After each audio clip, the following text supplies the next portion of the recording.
Today we're breaking down SPC Global Holdings Condid, one of Australia's oldest food manufacturers, a company with a century-long brand, a massive product range, and a turnaround story that most traders overlook. They've been an icon in the Australian food industry for over 100 years, surviving wars, economic shifts, and changing consumer habits. But the real story isn't just their history.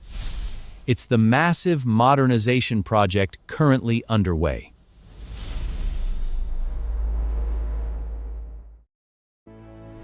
Most of the market is looking at SPC as a tired, old cannery, but that view is outdated. We're covering what they make, who their customers are, management's deep background, their current high-stakes projects, the nitty-gritty of their financials, their future direction. This is a deep dive, so grab a notebook. Let's get into the details.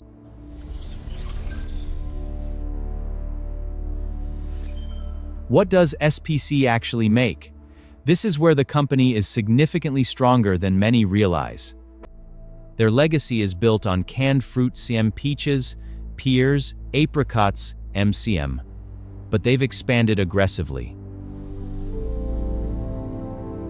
Today, their range includes fruit cups and snack packs that dominate the convenient snack market, a full suite of tomato products, and increasingly, hasect, ready-to-eat meals.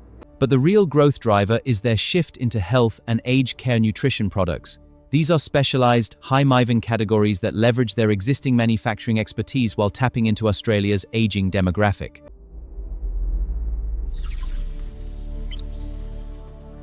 SPC sells into multiple channels, which spreads risk and stabilizes revenue in a way many competitors can't match.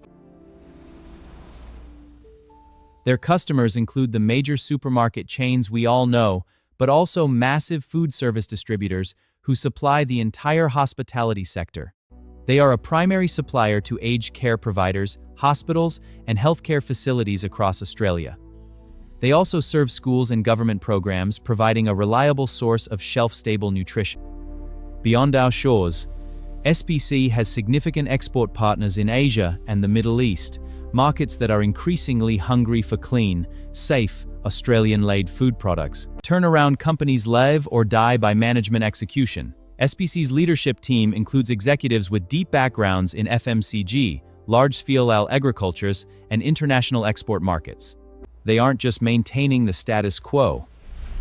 They are rebuilding the company from the ground up after years of underinvestments before the current ownership took over. Their strategy is crystal clear. Modernize the factories with high-level automation to drive down unit costs. Expand into those higher-margin food categories I mentioned earlier, multi-year supply contracts that provide predictable cash flow. They are also focused on supply chain optimization to reduce waste and logistics costs. This kind of structural change takes time and doesn't show up re-rates the stock very quickly. We're seeing a team that is focused on operational excellence, not just financial gain.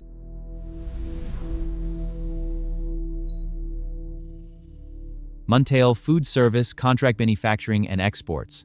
While revenue has been stable, it was historically low. The restructuring is all about moving that needle. Margins are the key. As automation increases and waste decreases, the cost of goods sold drops.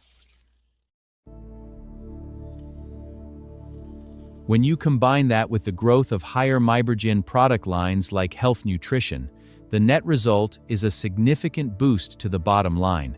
Now, debt is always a concern in turnarounds. SPC carries moderate debt, largely due to the massive factory upgrades needed for modernization. The capital expenditure will drop, while the efficiency company should be as will ramp up. It's also important to note SPC's strategic value.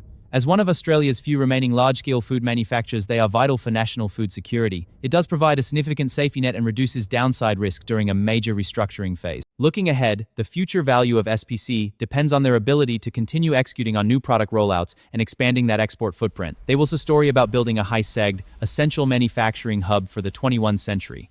Now let's look at the chart. This is where the fundamental story meets the technical reality.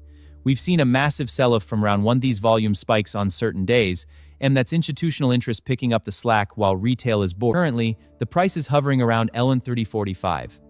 For a long-term investor, entering near LN32 of Reward 75. If your major target is trader, you might wait for a re-rating will be fast and aggressive. SPC Global is a classic example of a fundamental and a technical story. Stay sharp, stay disciplined, and remember, trades are often the ones others are too bored to look at. Trader to trader, I'll see you in the next one.